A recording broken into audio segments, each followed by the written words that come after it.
now have three great powers, the US, Russia, and China. You need to include India as one of great powers as well. 1.5 billion people of population, the highest growth rate among the major economies. अगर मैं ये इन जंजीरों में ना झगड़ा होता ना, ये जो पता नहीं टूटियां लगी हुई हैं मेरे कान में, खुदा की कसम मैं खड़ा होकर सलाम पेश करता हूँ। उस स्टेटमेंट में वो ये कहते हैं कि इंडिया एक ग्रेट पावर है। और इस वक्त की बड़ी खबर भारत को लेकर रूसी राष्ट्रपति पुतिन ने बड़ा बयान दिया है। पुतिन की ओर से कहा गया है भारत दुनिया की महाशक्तियों में शामिल होने का हकदार है। बात क्या है उसमें? बात यही है कि वो अपने मुल्क को स्टैंड कर रहा है, अपने मुल्क के साथ ऑनेस्ट है। हर साल 8 नोबेल प्राइज होने चाहिए कम से कम, 58 मुल्कों में 8। चलो इसको भी दफा करो, 4 इसको भी दफा करो, 1 कंट्रीब्यूशन।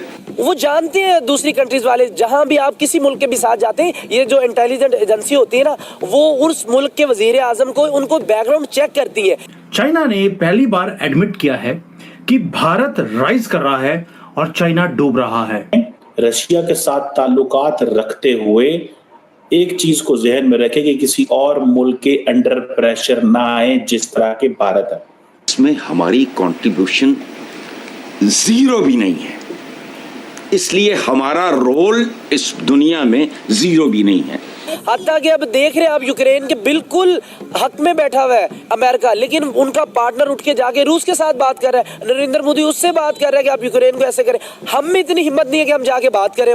नमस्कार दोस्तों, रूस के राष्ट्रपति व्लादिमीर पुतिन ने कहा है कि भारत वैश्विक महाशक्तियों के सूची में शामिल होने का हकदार है, क्योंकि इसकी अर्थव्यवस्था वर्तमान समय में किसी भी अन्य देश की तुलना में तेजी से बढ़ रही है। रूस के सोचे में बलदाई रूस के क्लब संबोधित करते हुए ये भी कहा पुतिन ने भारत के साथ रूस सभी दिशाओं में संबंध विकसित कर रहा है और द्विपक्षीय संबंध में एक दूसरे पर दोनों देशों का गहरा विश्वास है। उन्होंने कहा कि 1.5 अरब की आबादी दुनिया की सभी अर्थव्यवस्थाओं में सबसे तेज प्रगति, प्राचीन संस्कृति और भविष्य में विकास की बहुत अच्छी संभावनाओं की वजह से भारत को निसंदेह महाशक्तियों की सूची में शामिल किया जाना चाहिए। भारत को महान देश बताते हुए पुतिन ने कहा, हम भारत साथ सभी इंडिया ईरान के साथ भी तिजारत कर रहा है, इंडिया रूस के साथ भी तिजारत कर रहा है। अमेरिका का सबसे बड़ा पार्टनर भी वो है। एक हल्की सी कोई भी इंडिया में बात हो, अमेरिका स्ट्रेट फॉरवर्ड खड़ा हो जाता है। हत्ता कि अब देख रहे हैं आप यूक्रेन के बिल्कुल हक में बैठा हुआ है अमेरिका, लेकिन उनका पार्टनर उठ के जाके रूस के साथ बात कर रहा है। नरेंद्र मोदी उससे बात कर रहा है कि आप यूक्रेन को ऐसे करें। हम में इतनी हिम्मत नहीं है कि हम जाके बात करें वहाँ, क्योंकि हमने IMF का कर्जा देना है, हमने हर मुल्क के हम मकरूज है। हम दुबई के साथ बात करते हैं, उनको भी पता है ये भिखारी आगे भीख मांगने के लिए आगे। हमारी इकॉनमी इस तरह नहीं सेट होगी कभी भी। कोई भी मुल्क जो अपनी आप को गुलाम बना ले, ये हमें अमेरिका किस कदर हमें नीच समझते हैं कि हमें उन्होंने 20 साल अपनी जंग में भी धकेला, और फिर भी इतनी शर्म वाली बात है, मुझे शर्म आती बात करने, वो फिर भी हमारी कुर्बानियों को समझ ही नहीं पा रहे। वो हमें भी फिर भी डू मोर का मुतालबा करते। रीजन क्या है कि आप भिखारी है भाई, आप अपनी आवाम को आपने कुर्बान कर दिया, लेकिन वहां आवाम के साथ आप खड़े हो जाते, कहते हैं अमेरिका को डू मोर, उनको कहते आपने आवाम को डूमोर कराया, आपने अपने इलाका ही तबाह कर दिए, आपने वही अभी तक वही आपने जिरगा सिस्टम कायम रखा, अभी तक कबाइल आपसे सता रहे, परेशान है आपके उन फैसलों की वजह से। कई हजार लोग शहीद हो गए, लेकिन अमेरिका फिर भी हमें क्या दे रहा है? सिर्फ हमें वो गुलाम समझ रहा है। हमें वो जो फंड देता है वो इसी तरह देख ले, कभी भी कोई मसला हो जाए अमेरिका को उसी वक्त स्टेटमेंट आ जाता है, उनका वजीर खारजा बाहर फॉरेन मिनिस्टर आता है, वो कहता है हम वो फंड रोक देंगे, हम सलाब जदगान के रोक देंगे। यार आपको क्यों नहीं अकल अभी भी आ रही? आप ईरान के साथ क्यों उनके देखिए, IMF ने नहीं मना किया कि आप ना, लेकिन कुछ इस तरह के लोग हैं जो अपने जाती मफादात की वजह से मुल्क को कुर्बान कर रहे हैं, मुल्क को कुर्बान कर रहे हैं। हमारे पास कमी किसी चीज की नहीं है, हमारे पास जज्बे की, हमारे पास वसाइल की, सब कुछ है, लेकिन हम कुछ करना नहीं चाहते। क्यों? हम गुलामी को, हम जो इंसान गुलाम बन जाता है वो कभी भी अपने फैसले नहीं कर पाता। इंडिया देख ले, गुलामी से निकला है, अब वो भी अंग्रेजों के गुलाम थे, हम भी अंग्रेजों के गुलाम थे। वो 4 नंबर पे चला गया, हमारा अभी 100वें नंबर भी नहीं आ रहा यार। वो गाड़ी एक बना रहा है 5 लाख की, हमारे पास वही गाड़ी 1 करोड़ की पड़ी हुई है। वो चांद से जाके देख रहे हैं, अपना सोलर सिस्टम लगा, हम बिल्डिंग से चढ़ के नहीं देख पा रहे कहीं हमारी सोलर प्लेट भी पड़ी है कि नहीं पड़ी। वो IT में सबसे आगे चला गया, हम उधर के उधर ही अभी तक खड़े। अमेज़न आया था, जो ये यंग जनरेशन है, मोबाइल का यूज सही आ जाना था, कोई इसमें कुछ कमा लेते। इसमें फेसबुक वही टिकटॉक बैठ के हम देख रहे हैं। अमेजोन ने उठा के उन्होंने कितना बड़ा हमारे लिए स्टेटमेंट दिया, उन्होंने कहा कि बड़ा किया है। वो ये कह रहे हैं कि पाकिस्तान यानी कि जहां भी जाए, अब तो हमारे जो इस्लामी मुल्क है उन्होंने पाबंदी लगा दी है। वो कह रहे सऊदी अरब देख ले, वो कह रहे यार अपने फकीरों को रोके। यार हर जगह पर यही बात हो रही है।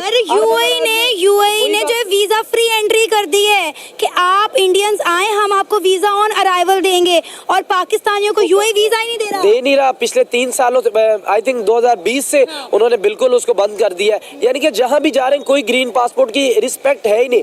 मैं 3 दिन पहले एक बंदे से एयरपोर्ट पे मिला, वो कह रहा है यार मैं यूएई से आ रहा हूँ। तो मैंने जैसे ही उनको वहाँ पर पासपोर्ट दिखाया है ना, वो उन्होंने मुझे कहा इस लाइन से हटो, वहाँ जाके लग जाओ। यानी कि वो कह रहे हमें यार गुलामों से भी नीचे समझ रहे। क्यों हमारे हुक्मरान गुलाम है?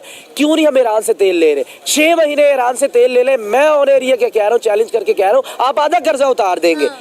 रियासत पाकिस्तान का आधा कर्जा आप 6 महीने में उतार देंगे। आप क्यों नहीं ईरान से भाई तेल ले रहे? आप क्यों नहीं उनसे गैस ले रहे? आपका पड़ोसी मुल्क है, आप वही हमें दे नहीं रहा ना। वो दे इस वजह से नहीं रहा क्योंकि हम गुलाम है। हम अमेरिका की बात सुनेंगे, हम तिजारत अपने तिजारत को नहीं हम बढ़ाना चाहते। वो देख ले, वो चाहे जिसका दोस्त भी है इंडिया, चाहे जिसका दुश्मन भी, वो सबके साथ तिजारत कर रहा है। चाइना के साथ कितना उसके, हमारे से ज्यादा उनके मामला चाइना के साथ खराब हुए हुए 2 सालों से, लेकिन वो तिजारत फिर भी कर रहे हैं चाइना के साथ, एक्सपोर्ट भी कर रहे हैं, इम्पोर्ट भी कर रहे हैं उनके साथ। हम क्यों नहीं कर पा रहे? रीजन ये है कि हमारा इंटरेस्ट ही नहीं है पाकिस्तान में, ना तो हमारे किसी हुक्मरान का। मुझे एक हुक्मरान बता दे जिसने जो हुकूमत करके पाकिस्तान में रहता हो। हमारा कोई एक चीफ जस्टिस बता दे जो रिटायरमेंट के बाद पाकिस्तान रहता हो। हमारा कोई एक गवर्नमेंट का किसी इदारे का हेड बता दे कि जो अपनी मुद्दत मुलाजमत किसी भी रैंक का हो, चाहे वो आर्मी चीफ से लेके वो सिपाही तक को, कोई भी पाकिस्तान में रहना नहीं पसंद कर रहा। क्यों हुक्मरानी हम पे करनी? हम लोगों ने अपने बच्चों का पेट काट के ये किसी के बाप का पैसा नहीं है। ये पाकिस्तानी कौम दिन रात मेहनत करके अपने पैसों को जमा करके जब कहीं भी जाते, एक पानी की बोतल भी लेते, मैं तो हैरान हूँ, मैंने 6 रुपए पानी की बोतल के ऊपर टैक्स है। हमारी आम आवाम को पता नहीं है, 50 रुपए की बोतल ले रहे, 6 रुपए पानी का टैक्स दे रहे, फिर भी वो कहते हैं आवाम गरीब आवाम। और क्या करे भाई, कपड़ा पहन रहे उस पर भी टैक्स दे रहे हैं। किस चीज पे? कोई एक ऐसी चीज बता दे यार, सिवाय एक सांस लेने के, कि जिसके आप टैक्स नहीं पाकिस्तान में, लेकिन फिर भी कहते हैं हमारा रेवेन्यू इकट्ठा नहीं हो। और भाई कैसे रेवेन्यू इकट्ठा होगा? फिर कोई एक बना ले, कोई ढोलक पकड़ ले, हाथ में कटोरा पकड़ ले, पाकिस्तानी आवाम से मांगना शुरू कर दे आप, अगर आपका इसी तरह भी नहीं रेवेन्यू पूरा हो रहा।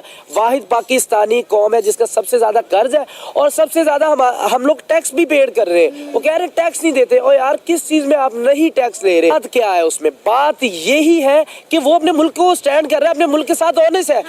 वो जानते हैं दूसरी कंट्रीज वाले, जहां भी आप किसी मुल्क के भी साथ जाते हैं, ये जो इंटेलिजेंट एजेंसी होती है ना हमारे मुल्क के अलावा, ये तो हमको उठाने का काम करती है। इसके अलावा जो भी एजेंसीज होती हैं ना, वो उस मुल्क के वजीर आजम को उनको बैकग्राउंड चेक करती है।